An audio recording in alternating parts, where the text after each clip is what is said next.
Hi, welcome to Off Script. I'm Zach Lewis. And I'm Dr. Draper. Today on the show, we're taking a look at Free Guy. Yes, the Ryan Reynolds comedy is finally out in theaters after a deluge of delays coming up on the pandemic. It's finally here. We went and saw it, and we're going to let you know if it's worth your time. We also took a look at Beckett, a smaller Greek film, a thriller starring John David Washington that just arrived on Netflix. It was #2 in the United States this week, and we're going to let you know if it's worth your time. We're going to look at some movies that are coming up, some exciting things in the next few months that might be worth you going to see at the theater or maybe stay home and watch. And of course, we're going to talk about the news. First things first, Disney Plus tops expectations and reaches 116 million subscribers. Lots of people are going to Disney Plus, Andy. And as far as we can tell, it's totally worth the price of admission, right? Yeah, it's pretty wild. Disney has basically doubled their subscribers over a year, over the past year. The pandemic honestly kind of helping out a lot with that. They've also had they've opened in some overseas markets, namely Indonesia, India, that part of the world that makes up for a lot of their new subscribers. All in all, including their their ESPN Hulu package, Disney's up to 173 million subscribers total globally. Yeah, it is insanity. Like, I knew when Disney announced a couple years ago they were going to do this Disney service that like it would be a big deal, but considering their positioning with Hulu and ESPN online, I mean they're second only to Netflix at this point, right? Right, exactly, and that window is probably going to continue to close. Yeah. Oh yeah, here we go. I was just thinking when we were looking at this, I was like, there's this awesome chart you had shared with me when you found this story. This is exactly what I wanted to show people. This is just a basic major US based subscription video streaming service reporting paid subs chart, just a bar graph for any of you listening on audio who might not be able to see it. It's got Netflix at 209.2 million subscribers as of June 21st. That's global. And Disney close behind with 173 million. And then following that, tailing with only 42 million subscribers, Viacom CBS. I mean, it's not even a contest. It is a mountain between like the lesser and Netflix and Disney here. And it's weird to see Disney closing that gap. Yeah, it's wild to think. And the thing is, they're finally starting to hit their stride. You know, they've had a lot of success with their Marvel shows this spring and summer, and they only have more to come. They have more Marvel shows, Star Wars shows. They have a lot more to offer soon. So it's gonna be. They're probably gonna surpass Netflix one of these days. Man, what? Probably not too far, and probably not too far off.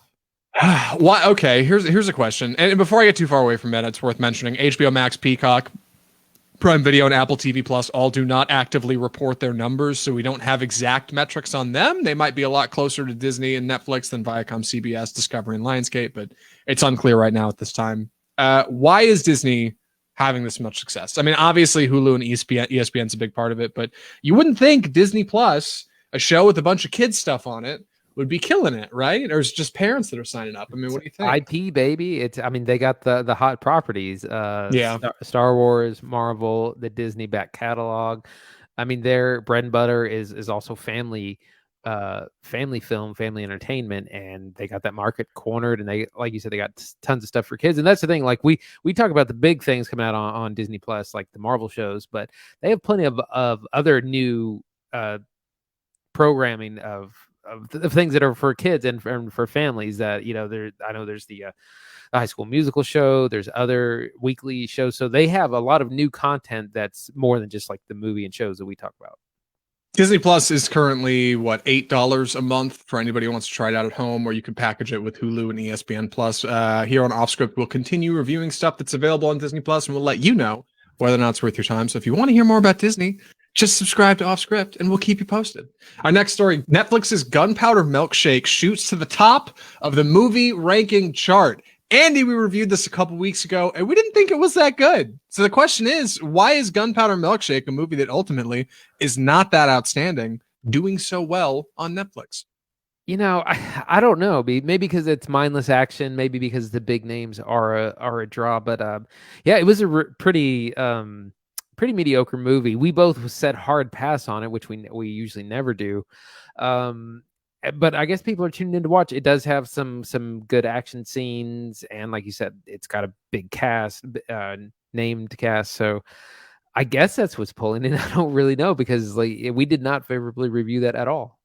No, I mean it just goes to show when it comes to these streaming services, like it really is a combination of having a charming premise, having some great marketing, a really good thumbnail on Netflix's search feature, and just some good faces, right? Get some good actors and actresses who seem reputable, throw them on screen, and before you know it, people will click, and ultimately they'll probably end up watching your whole feature. It speaks a lot towards how streaming services market new, smaller, mid-budget features, right? You're not going to find Gunpowder Milkshake at a movie theater. You'll find it on Netflix though, and it turns out that's kind of exactly where it belongs because it's not good enough to be in a theater. It's just kind of a middling feature, but uh, not all that glitters is gold, I guess, or the opposite of that phrase. Things that are not that good do really well sometimes on Netflix. Right, right. Yeah. Well, and again, that's kind of what leads to what, because we keep asking the question, why do we keep getting very mediocre, middle of the road action films with big name stars and terrible scripts from Netflix? And this is why, because it's everyone watches it. It's it tops their charts every time it seems. So, I guess we're gonna keep getting them. Yeah. One other thing that's interesting out of this story, Gunpowder Milkshake was the top of the movie rankings chart as far as streaming service is concerned. Next behind it was Luca, the Disney Pixar film that's free to stream on Disney Plus, if you have Disney Plus, of course. And then following that, Black Widow, which costs $30 a pop to watch on Disney Plus. So that's a $30 price of admission on top of just getting, to Disney Plus for $8 a month. And then right behind that is Amazon's The Tomorrow War, that Chris Pratt movie that came out a few weeks back. So That's number bad. 4. Just kind of no, well, it's true, but an interesting look at what streaming service, like what the marketplace looks like right now for success in streaming services, right? You have a mediocre feature, a pretty solid feature that was released for free, which was odd, I saw the theatrical film Black Widow that's $30 to watch at home, like it's a steep asking price as far as streaming films are concerned, and then an Amazon Prime feature that probably would have been headed to the movie theaters, but ultimately wasn't. People like stuff that's cinematic, people like stuff that's free, and people are willing to pay for quality, I think, right? Right. Well, and I mean, there's lots of different ways to make money in the movie business, and one of them is like mindless entertainment. That is what the Tomorrow War does. It's got kind of mindless action. It's got Chris Pratt, a couple of other big stars. Yvonne Strahovski is in it as well.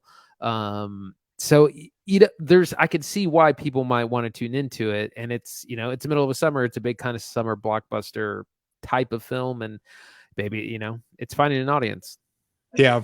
Well, as far as audiences are concerned, it seems like most people want to stay at home. Last week, we reported that DC's The Suicide Squad did not actually make exactly how much money they were looking forward to getting. They were just a few million shy, which is surprising. A lot of people said maybe it's because the coronavirus is back and better than ever, and people want to stay out of theaters. But then you look at Free Guy, which this week made $28.4 million in its opening weekend at the box office. As far as Disney is concerned, that's a big win, right? Yeah, that's a huge one. It actually surpassed estimates, which were in the kind of low $20 million range. So it superseded or it exceeded expectations. A lot of people went out and saw it, and it was critically. Most critics seemed to like it. Most audiences seemed to like it. So yeah, it was a big success for Disney, and they've already greenlit the sequel. Yeah, hard to believe. We already have a Free Guy 2 coming down the pipeline.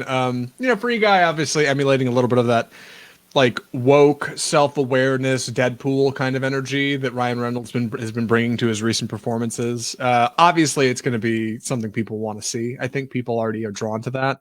I think people are looking for an escape, right, to get out of the current situation. And frankly, they've been advertising Free Guy for like 2 years. I mean, we said before this show a couple of times that we feel like we've seen the whole film just in trailers. So I'm a little surprised it did so well. But man, it just goes to show if you keep pushing for your thing to come out in theaters, eventually people will go see it. Because I would have said this should have been a streaming movie before actually seeing the film. Are you surprised by these numbers, Andy? I mean, I feel like I certainly am. I'm a little bit. I mean, we went into this not favorable at all. I mean, this looked pretty mediocre to me. Kind of thin beer as far as a plot, and I felt like all the best stuff would be in the trailer. But it's a better movie than that, and people still want to get out to the theater if they can, at least a little bit. It seems like that's one of those pastimes that people, I think, really miss in the age of coronavirus. But like you said, people are coming out. Yeah.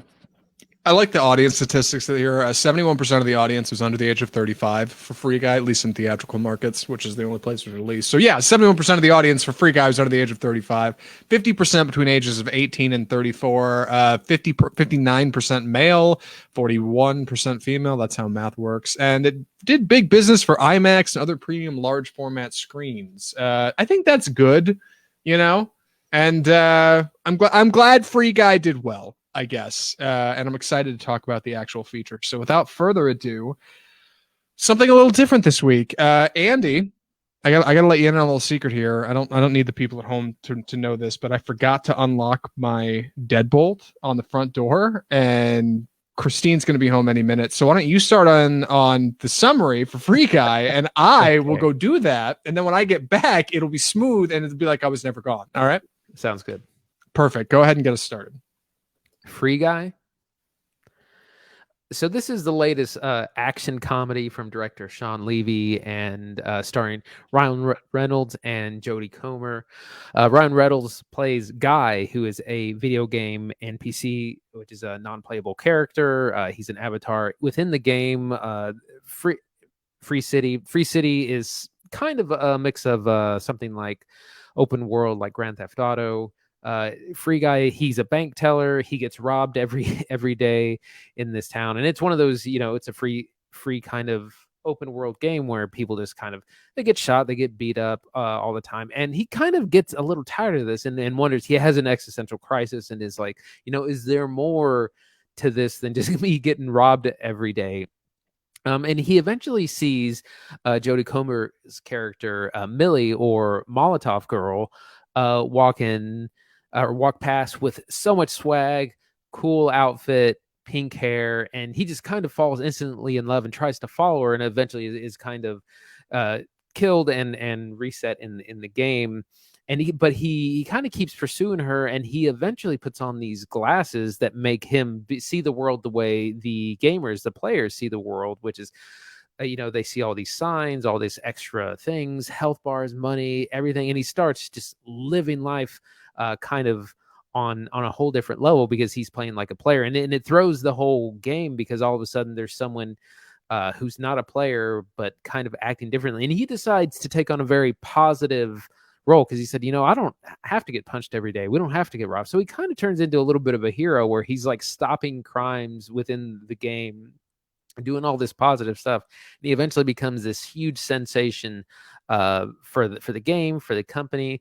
On the outside, in the real world, we have a couple of characters. Joe Keery from Stranger Things plays a character named Keys, who's he's a coder at this big kind of evil company that runs the video game. And Jodie Comer's real life character, Millie, there's a subplot involving IP stealing and them trying to take down the big guys, through the game. And so that's there's a lot going on. That's kind of our setup. It's an action comedy. The NPC realizes he's in a video game. That's the short version. So hopefully Zach's back by now. And Zach, what'd you think? So I actually kind of liked Free Guy, and I really didn't think I was gonna. I try to be pretty open-minded whenever I go see features, but like I said before we started this, like it felt like we had seen everything this movie had to offer. And if you've watched most of the trailers for Free Guy, honestly, you mostly have. But what's surprising about Free Guy is how charming it is in its presentation. It's not the most well-edited film. The plot is sticky and doesn't seem to understand like the medium of digital space. And ultimately the characters are a little thin, and it borrows a lot of tropes from other films that have done things a little better. But it's a clever combination of genres and blends that I think actually kind of works. It's charming. It's relatively heartfelt. It's not going to hurt anybody. It's a good popcorn flick. I'm surprised at how much I enjoyed Free Guy. Andy, what did you think? Yeah, I actually enjoyed it more than I thought as well. Like I said, I thought the premise was a little thin from the trailers, but it kind of has a lot of heart. Like I said, it gets a little bit into this existentialism about like, what are we doing here every day? Why do I just do the same things? So that really resonates. This kind of digital romance between Guy and Molotov Girl is really sweet. It definitely falls into a lot of cliches, both inside the game and outside, but it executes it really well, and it's really sweet, and it actually does kind of work. There's a couple of extra plot points or the kind of subplots that you could probably drop for time because it did feel a little bit long. But overall, it's a lot of fun. It's very wholesome and positive in its message. There's good fun action scenes. If you're a gamer, you'll definitely catch on to a lot of the references, and even if you're not, they kind of made the movie so that even if you weren't a video game player, that you would still understand and have fun in the movie. Yeah, they've done a good job of making this kind of video game city that Guy inhabits. It's called Free City. That's the name of the video game and the name of the world in the video game. It's very like white collar. Everybody looks very clean lines, nice place, right? But there's these people running around in the world of Free City that wear sunglasses. Ryan Reynolds addresses them in an opening monologue as sunglasses wearers, right? Sunglass people. And they are adventurous and boisterous and don't seem to care about the law. And they drive fast cars and rob banks and kiss girls. And they do all the cool things cool people do. And Guy and his friend, the security guard played by Lil Ray Howery, I don't remember his name in the movie. They are not that way. They're like normal people, right? They go to the bank and they work their jobs. So when one day Guy decides, hey, you know what? I want to try to be one of these sunglass people. I want to try to live life on the edge, huh? He gets a pair of sunglasses from a bank robber, puts them on, and discovers that he is a small part of something much larger.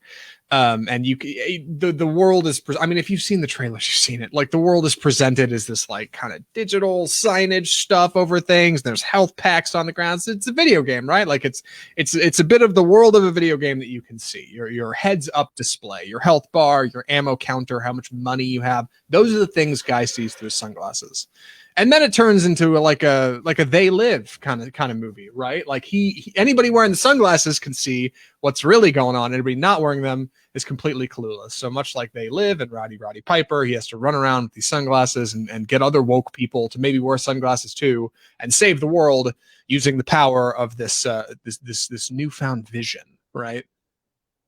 Yeah, exactly. The mechanic. This is one of the things that's a little frustrating to me is that it takes Guy a little bit too long to kind of realize he's in the game, which is kind of the whole premise of the film. And we've been talking about this lately with a lot of movies taking too long for their characters to realize the premise of the entire film. Yeah. Mm-hmm. But because he puts on the glasses and he starts just doing all this cool stuff. He like can fight and he's like healing. He has all this money. But it takes him a while until he kind of meets Molotov Girl and they establish a little bit of a friendship before he finally realizes what's going on, exactly what's happening. And it takes a little bit too long to get there for me. Yeah, it's a bit of a Truman Show experience. Free Guy is, or really like an even better, more approximate comparison would be the Lego Movie, because it's fundamentally the same plot. Just like the Lego Movie, a guy is like Emmett, right? And he lives in this neat little cube world that's been created for him. And then he discovers, oh, I have this kind of unique power to do something different. He has to go against this wacky antagonist to save the world. Very similar to the Lego Movie and also very similar to the Truman Show. And like Gandhi said, we noticed this I noticed this last week with Old. And since then we've been kind of observing this in films. Like, it is not a good screenwriting trope for your character to not understand what the audience already knows for over half the film. Like for a couple of minutes, I get it, right? Like I understand putting your characters in situations where they may not know what the audience knows. They may not know that the killer's around that corner, but we do. They may not know that there's a bomb under the desk, but we do, right? That's what tension is. But when you advertise a film as Ryan Reynolds is a guy in a video game, and then it takes, like, it's the end of the second act when he's finding out he's not, he is in a video game. It's like, we knew that the whole time. We've just been waiting for you to catch up, man. It makes things feel slow, and it makes things it makes you feel like the film is talking down to you, like it doesn't respect its audience, like we wouldn't know or something, even though we obviously do. It's not great, but it's a little frustrating. And what I was going to say is that a good example of avoiding that and doing it right, I think, is The Green Knight, because we set off on our quest maybe 15, 20 minutes into the movie, and where the audience is at the same place where our characters on screen are. Mm-hmm. We're not we're not spending 45 minutes in Camelot waiting for the Green Knight to show up. It's true. And Free Guy doesn't have the simple setting that Green Knight has, of course. It does have to jump back and forth between the virtual world and the real world. And that's where we get some different performances. Jodie Comer comes out of the video game world from her NPC as Molotov Girl, a rough, rambunctious, pink-haired Australian accent gal, to a meek, quiet, blonde American woman. She is a programmer who works for. Did you already explain this in the intro? Yes. That I was here for. Okay, great. Yes. I won't say it again then. Great.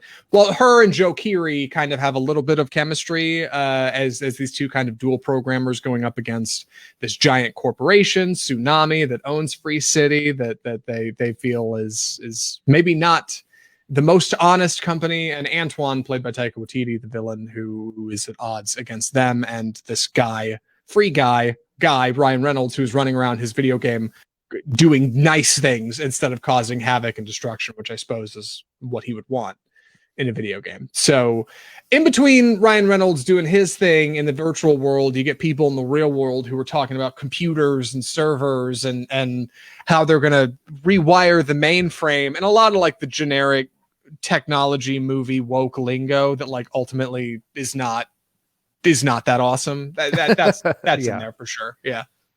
I was gonna say Taika Waititi's in this, and he kind of plays like the big bad Lord Business of this movie, played by that was Will Ferrell's character in yes, Lord Business. Yeah. So he's kind of this like super douchebag who like dresses really really weird and extravagantly, and like thinks he's like God's gift to gaming. And there's a big plot point about they're going to be launching Free City 2, and that's going to completely wipe out Free City 1, so they have to like save the game, save the servers or whatever, so you don't delete everyone in the game.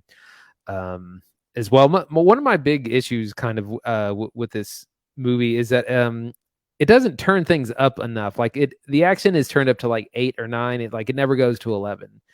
And I think and that's one of the things I think you kind of expect out of when you play video games. And that's what I wanted to kind of see on screen, is that moment when like we're going to see our main character just go ham for a number of reasons. And we see some cool stuff, but it's never kind of turned up enough for me.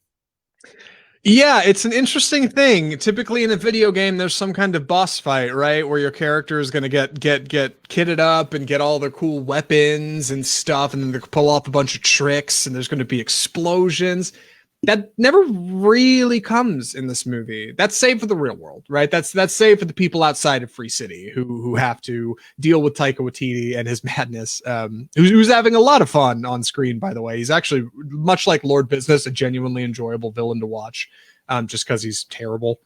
Additionally, Ryan Reynolds, I think, is having a lot of fun in this movie, obviously being the lead. And how old is he? We looked it up. 45. He cannot be doing many more of these features, like in my opinion. The Deadpool bit works. He can wear a mask, but like the acting like a young hip dude, I'm just like, dude, you're coming up on 50. Like there may not be many more Free Guys for Ryan Reynolds, but he's good in this, what it is. There's some awkward lines. There's a couple chances he's given to improv lines and they're terrible and nobody laughs.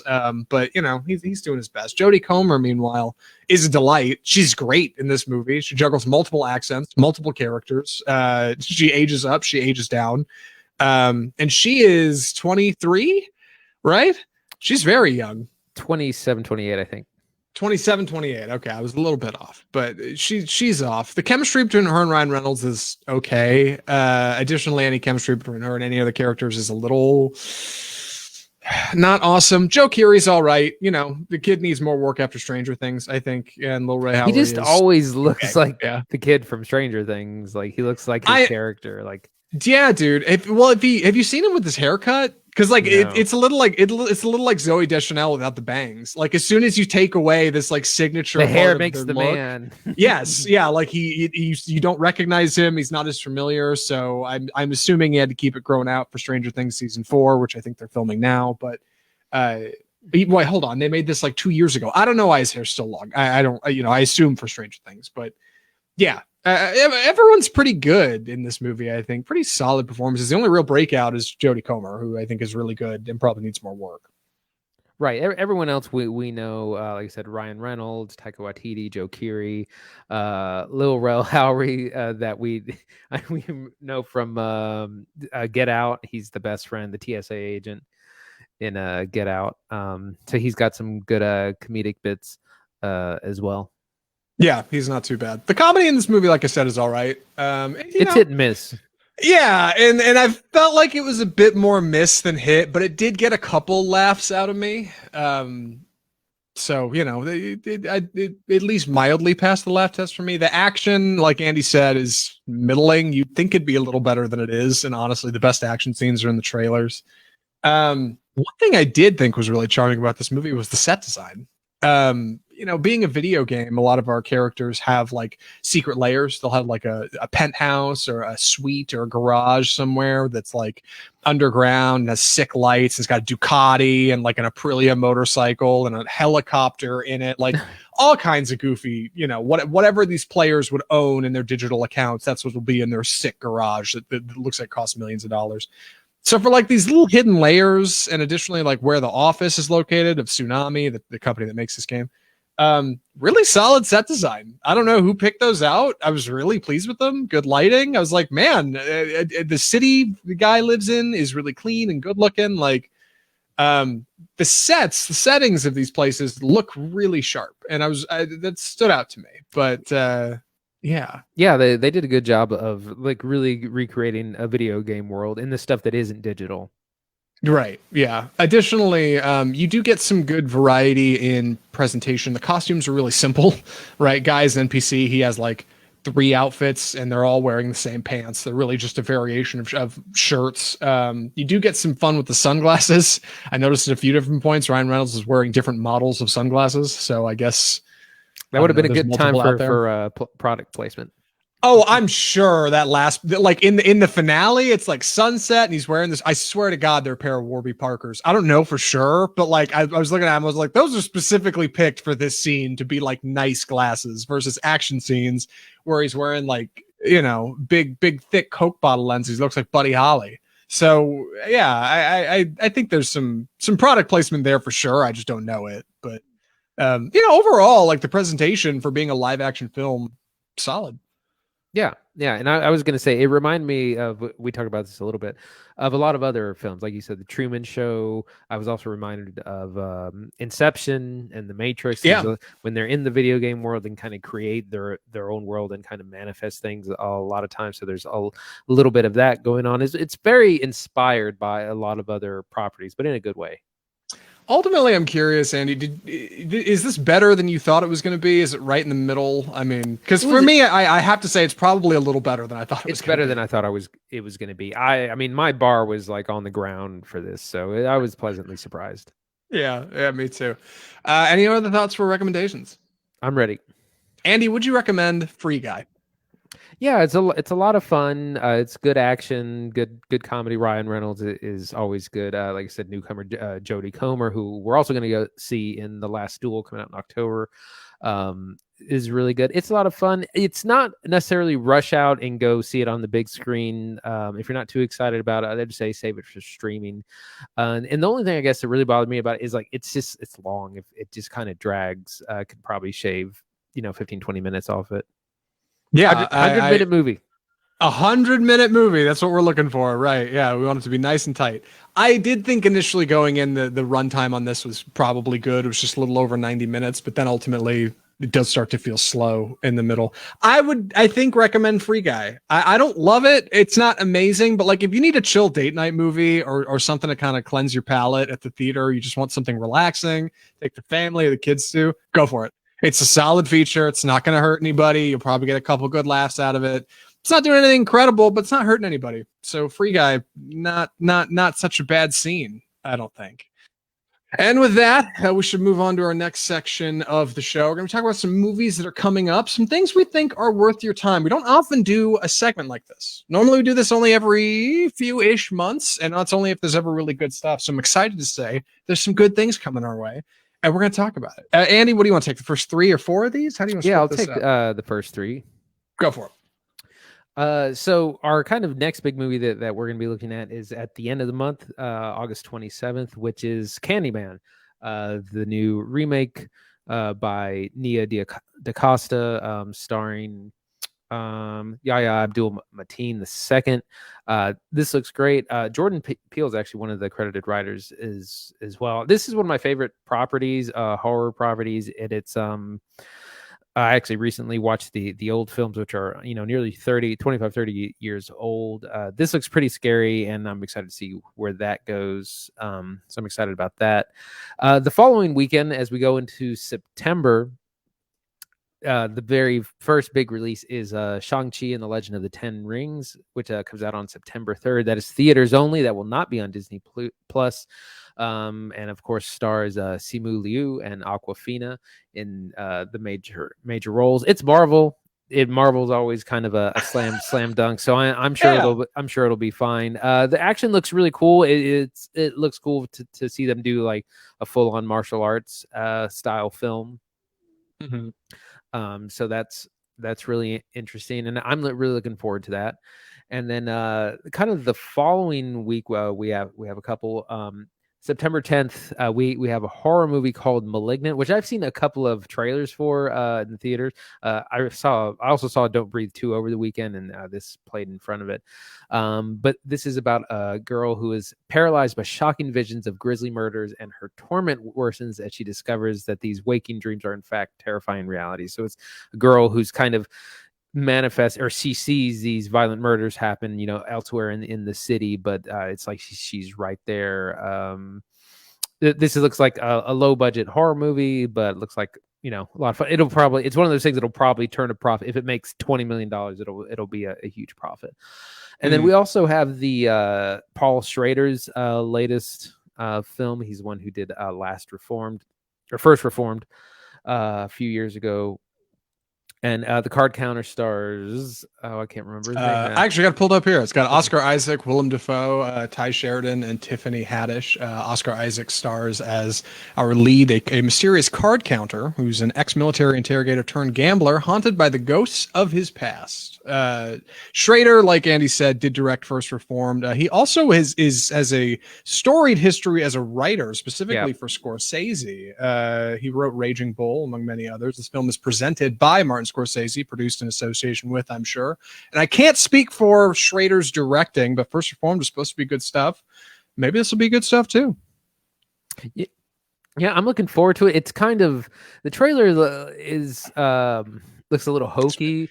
It's weak. It's a weak trailer. Yeah, if it had anyone else's name attached to it, I wouldn't be interested in it. But because it is Paul Schrader, and he has such a great writing resume, and First Reformed was an incredible piece of writing as well. I'm looking forward to it because I know he can write incredible scripts. So yeah, I'm excited again to it.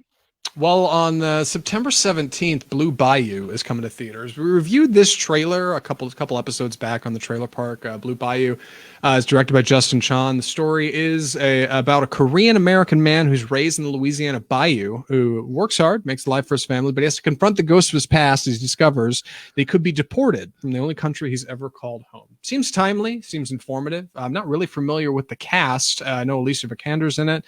And I know, is Justin Chon starring as the lead? Yeah. Director, writer, lead. Oh, okay. Well, shoot. Writer, director, lead actor, He's Justin a triple Chon. Threat. He's a triple threat, ladies and gentlemen. He's coming for the big one. Hopefully that's good stuff. I'm excited to watch him when it comes to theaters on the 17th of September.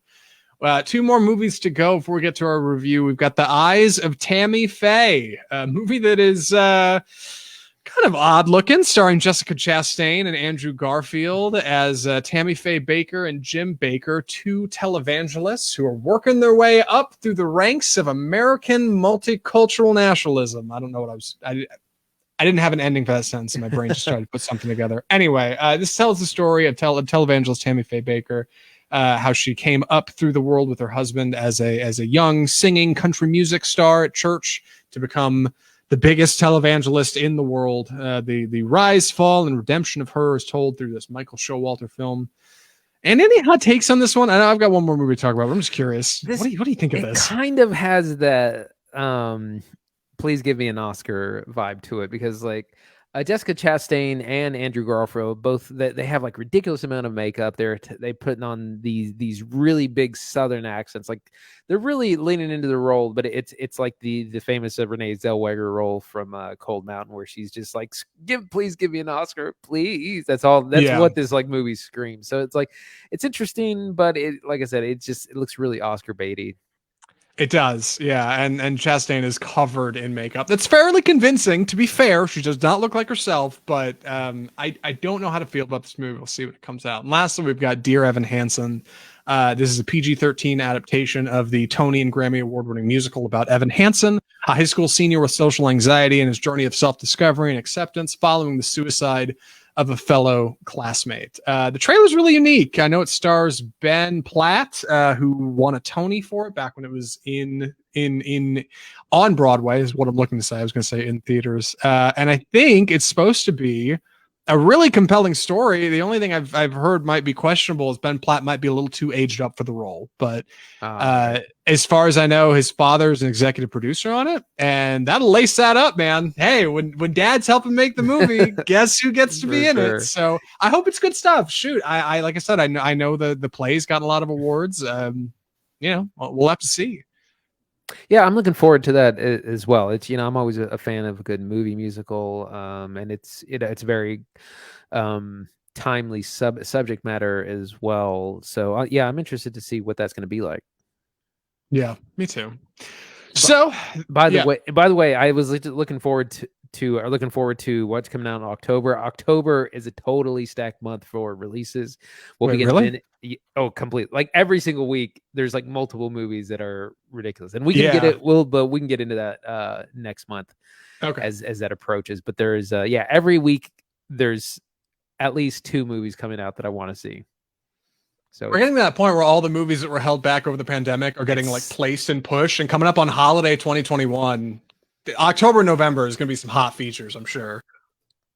Yeah, so yeah, absolutely. It'll be a good time with the movies. So if you want to keep up with these films, if you want to keep up with what we're watching, subscribe to Off Script, and we can we'll keep you posted every single Tuesday. I gotta stop plugging I gotta stop plugging the subscribe like in the middle of the show. It's hokey. I'm not into it, but anyway, let's jump into our final review of the episode. I'm going to be taking the summary on this one, so please excuse my clumsy delivery. The movie is Netflix's Beckett.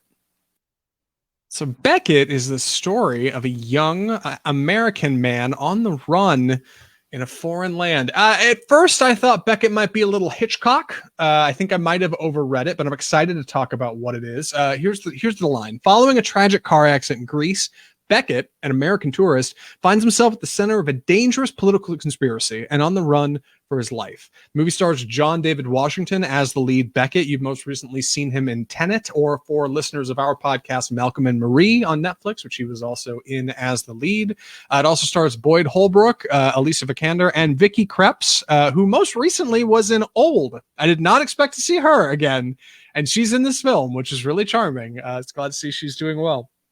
The movie's directed by Ferdinando Sita Filomarino. I know I butchered that, but he's a young, up-and-coming Greek director and writer who I think most famously was the second unit director on Call Me By Your Name, the Luca Guadagnino film that got a lot of buzz. So he's definitely got some experience. And this is Netflix's first original feature from Greece that they've contracted. So big win for Greek film. This is a smaller movie. It's a small budget. It's very simple. For most of the film, Beckett is on the run. Early in the film, something happens. There's a car accident that Beckett and his girlfriend are in.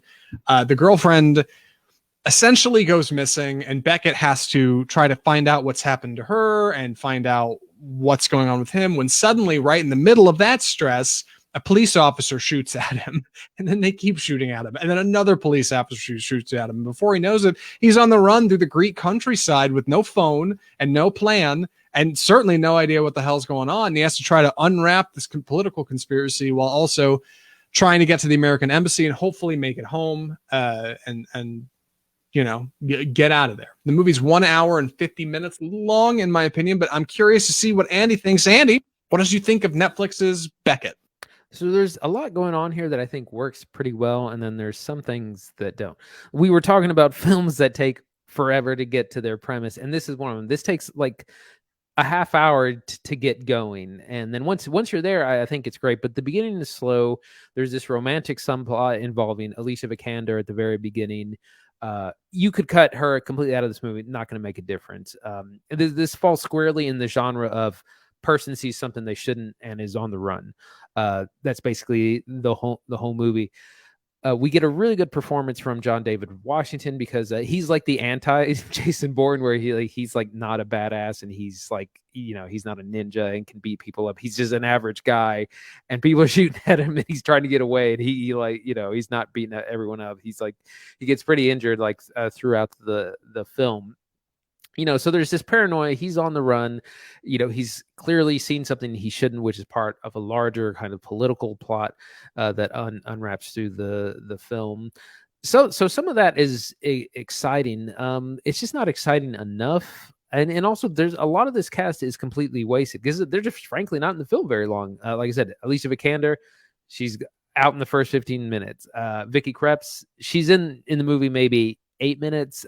Boyd Holbrook, same thing. So like you got a really good cast, but you're not really using them. And when they show up on screen, you immediately get suspicious because you're like, everyone else is a nobody, and then all of a sudden you got a big star playing a really minor role. So kind of give things away. But really the standout here is John David Washington's performance as an injured man on the run, trying to, you know, kind of hide from the police. He's got to get from the Greek countryside to Athens to the U.S. Embassy, and there's a lot in his way to kind of do that.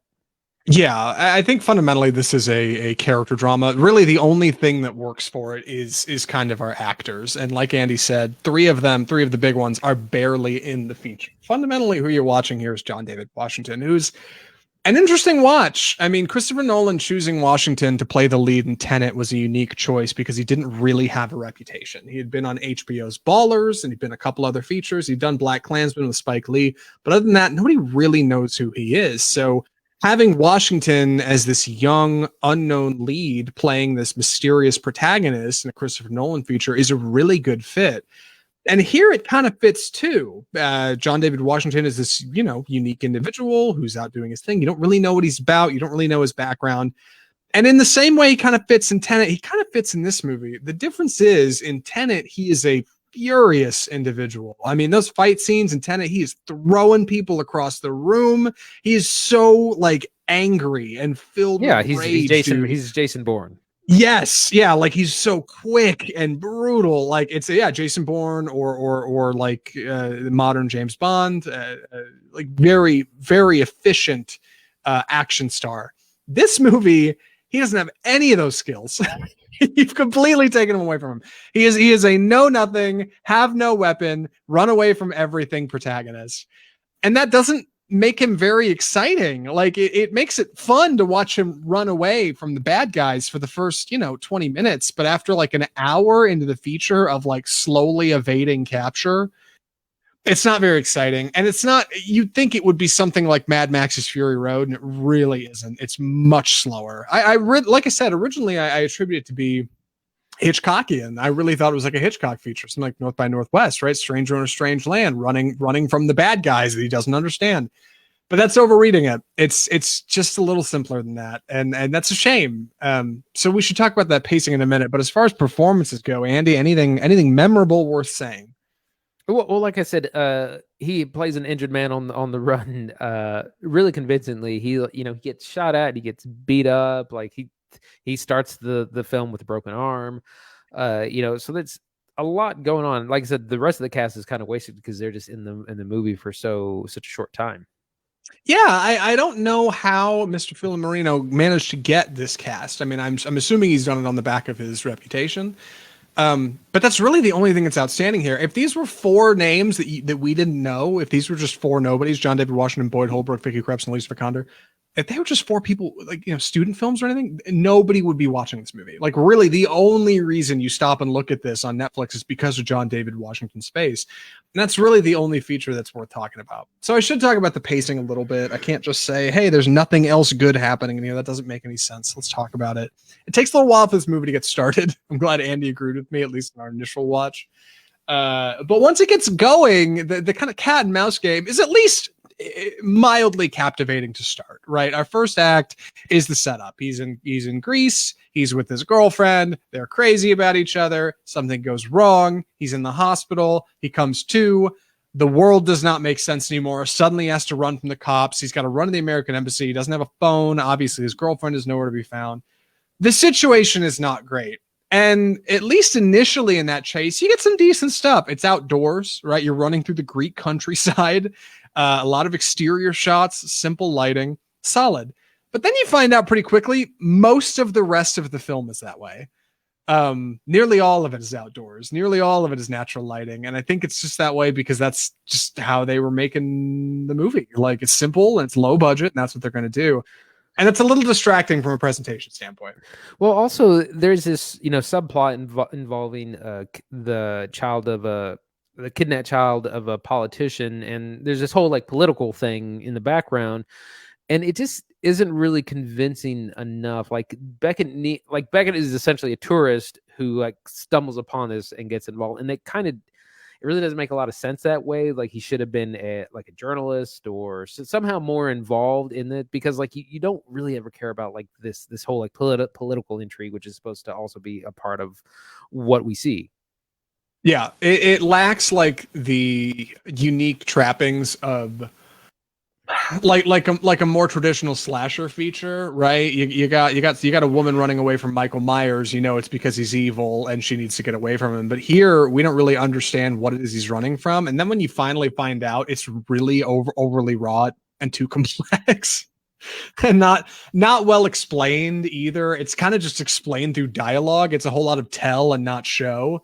And it's people talking about, oh, there's this boy that went missing, and the Greek government is looking to get him so they can get. And it's like really confusing. And it's like, what the hell does this have to do with our lead? Not to mention, and this is something that probably isn't worth mentioning, but I feel like I should say it.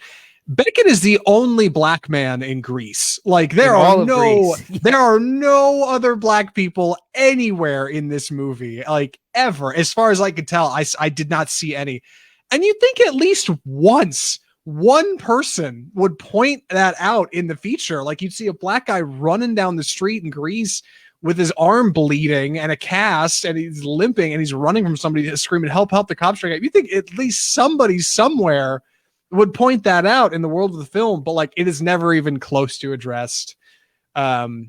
And it's weird. It feels out of place. It feels unnatural. It feels forced. It feels like we're watching a play and not reality, and that's a bummer, because I think the thing this movie does really well is lean into its realistic trappings, what with using landscapes and settings and actual Greek landmarks to tell its story.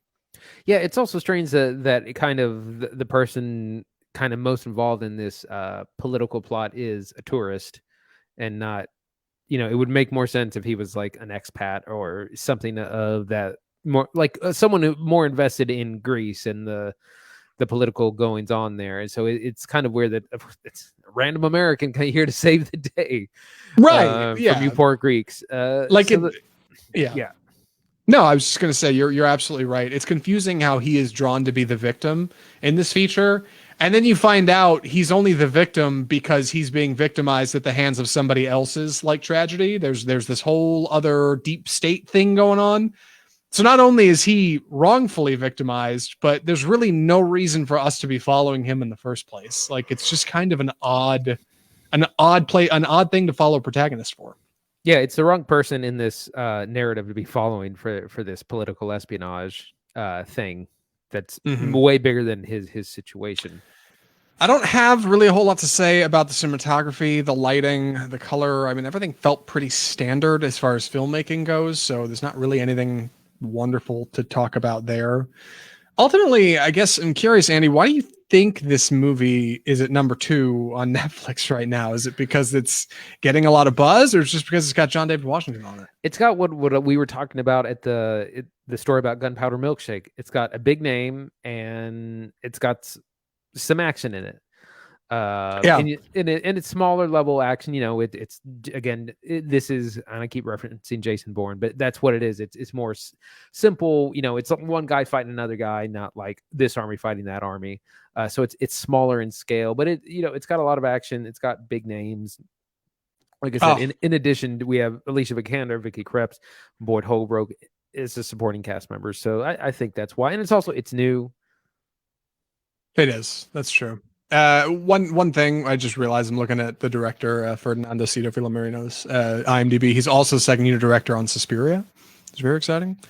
Luca Guadagnino, man, he picks his people and he sticks with them. Yeah, it makes sense. Call me by your name, Suspiria. Anyway, ultimately, this movie's a little lacking. I don't think it's malicious. I think it's just a young director who's finding their footing. This is somebody who's not new in the industry, but certainly has worked with names and visionaries who have, had bigger budgets and bigger ideas, and he's working his way up.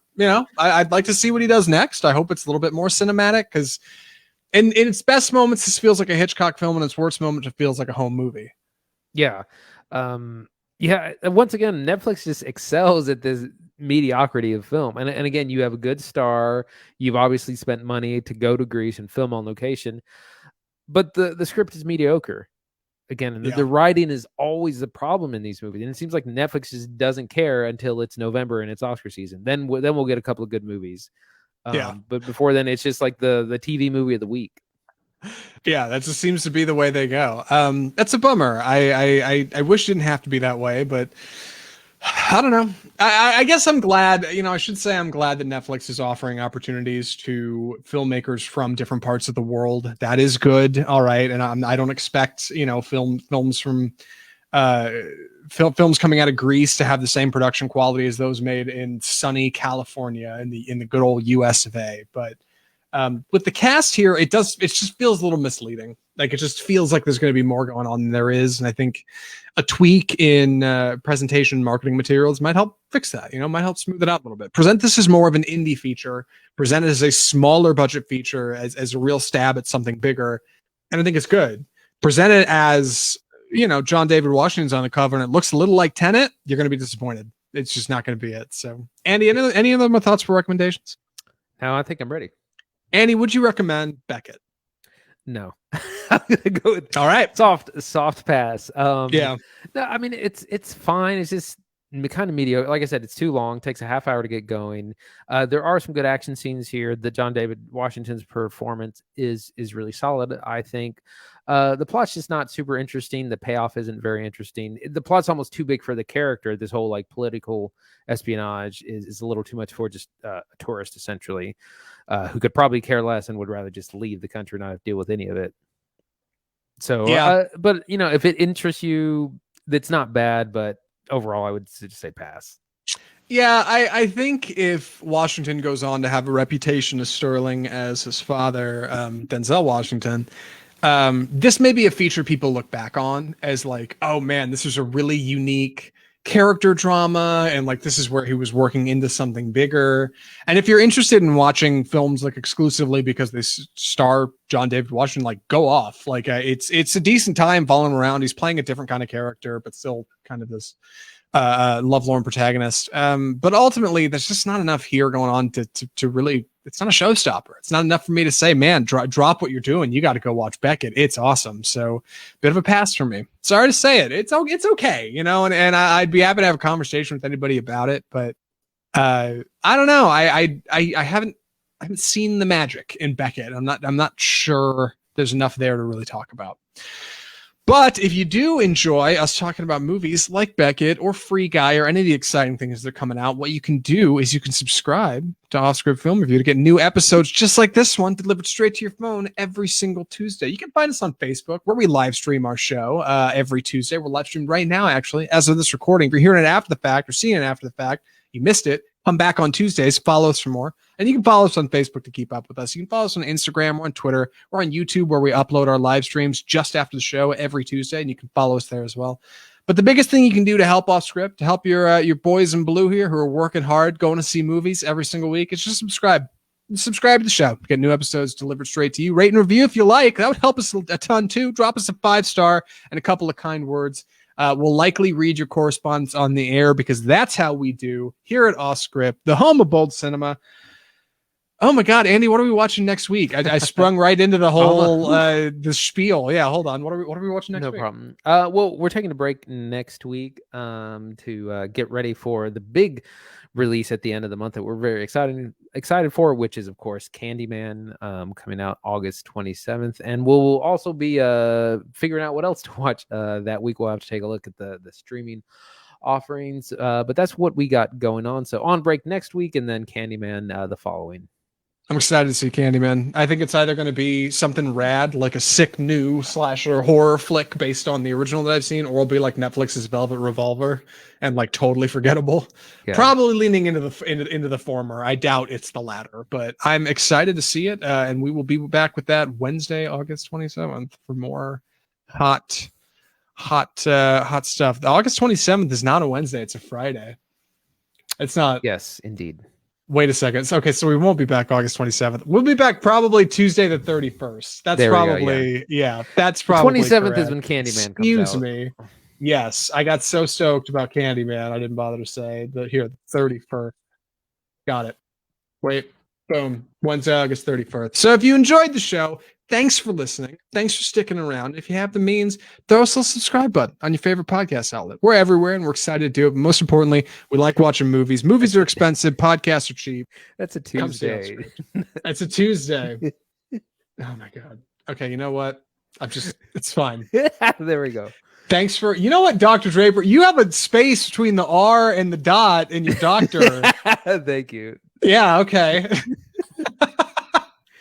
Anyway, from all of us at Off Script, the home of bold cinema, I'm Zach Lewis. And I'm Dr. Draper. Thanks for watching.